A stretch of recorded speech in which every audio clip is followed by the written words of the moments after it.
Moving as a single person is easy because you don't have to consult with someone. But moving as a couple or a family is tricky because you have to convince someone to wanting the same thing as you want. Because you might be in a partnership where someone is already comfortable and happy with where they're at. And in the meantime, you still want more out of your life. So you have to work on trying to make that person agree. And also, it's not as if that person doesn't want to go or move because they want to spite you, but it's because of the whole dynamics that have to come into play. Their job, their security, their family members. And if it's kids as well, remember, you're uprooting them from their friends, their familiarity and stuff like that. So moving as a single person and just you is easier to think about and decide than when you have other people involved in your decision making.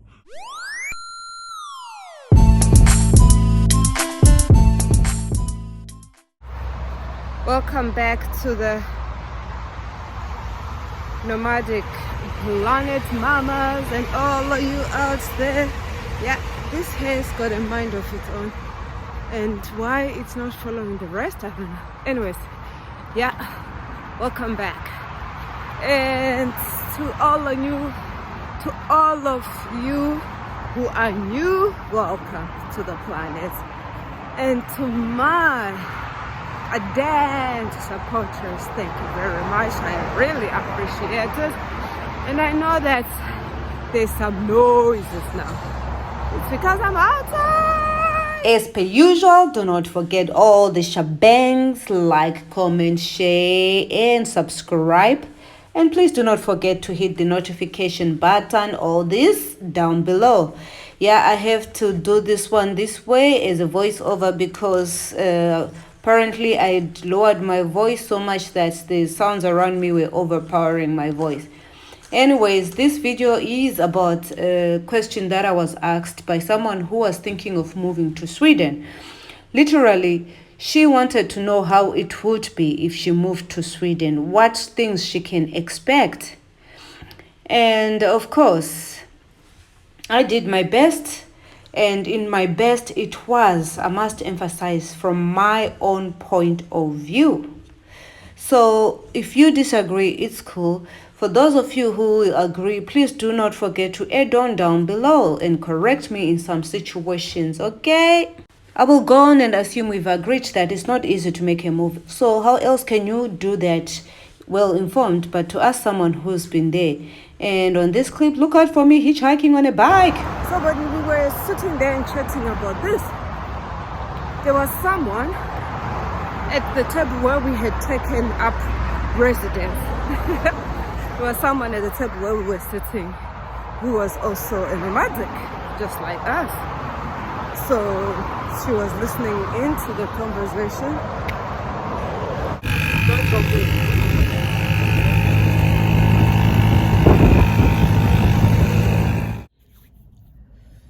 Yeah, where was I?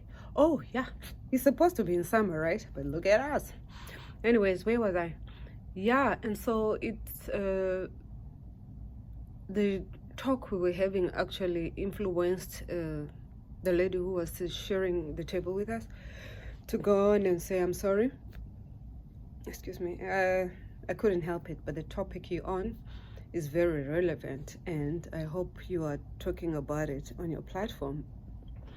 Well, she said this because she had seen me vlogging and saw the camera and the mic and stuff, and it's like, are you a vlogger? And I'm like, yeah. And it's like, oh, where to go, what do you talk about? So I told her roughly in a capsule what I talk about. So yeah, the thing that she was addressing or referring to was I was telling this girl that the decision really is yours, because my experience is going to be different from yours. But this is the general view of how people view Swedish. And Sweden as a nation is believed to be very individualistic, and there's nothing we can do about it. And I mean, it's inbred. And do not get me wrong, I ain't saying that it's wrong.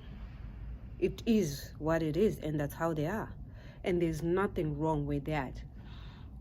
So I was just giving her a heads up, because where she's at, it's a whole different ball game when it comes to associating with others and stuff. So my thing was, no, just bring your personality, just be you, and it can work out different for you. And also, there is no harm in, even after hearing what I have to say about Sweden, there is no harm in you at least going for it. Maybe visit first a weekend and just get the vibe of the place, and or go for it. You're a single girl, you don't have kids, you are not married. There is nothing that is kind of holding you in the place you're at now. And this is a chance for you to explore anything that you feel like doing, because once you come into partnership, moving becomes a whole different thing. Yeah, moving is different depending on what space you are in your life. And you might end up in a partnership whereby that person is happy and okay with where they're at. And if you are in a place where you're still exploring more about you, or wanting to get more for you as a person, the other person can hinder your movement. So again, move for you, whatever the situation is, or whatever the space you're in your life. I know that I didn't do justice to what we talked about, but those are some of the things you can contemplate before you make a move. With that being said, Nubian mamas, please do not forget, I see you. At this point, I feel the need to explain the term hinder that I used. I'm not saying that the other partner will stop you from doing what you want to do per se, but what can happen is that they can feel left out, since the person who decided to move will land in the new country with more activities in their hands, while the supporting partner has to start from scratch, literally.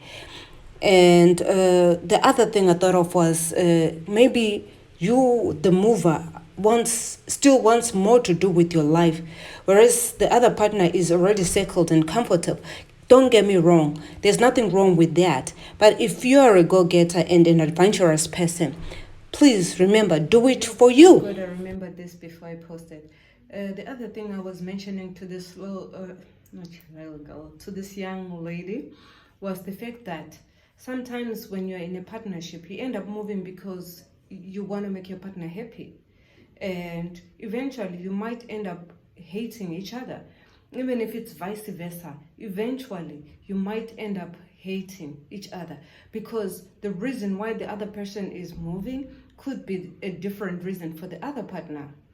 So do be careful when you're moving, and there is no stopping you from moving in a partnership or as a family. It's just that it's a different ball game to when you're moving on your own. Remember, it's about flexibility. It's about working together with your partner and family members. So yeah, I hope now I have filled it up a bit, but I know it's not enough of what we talked about because it was a two-way conversation. So yeah, please, I see you.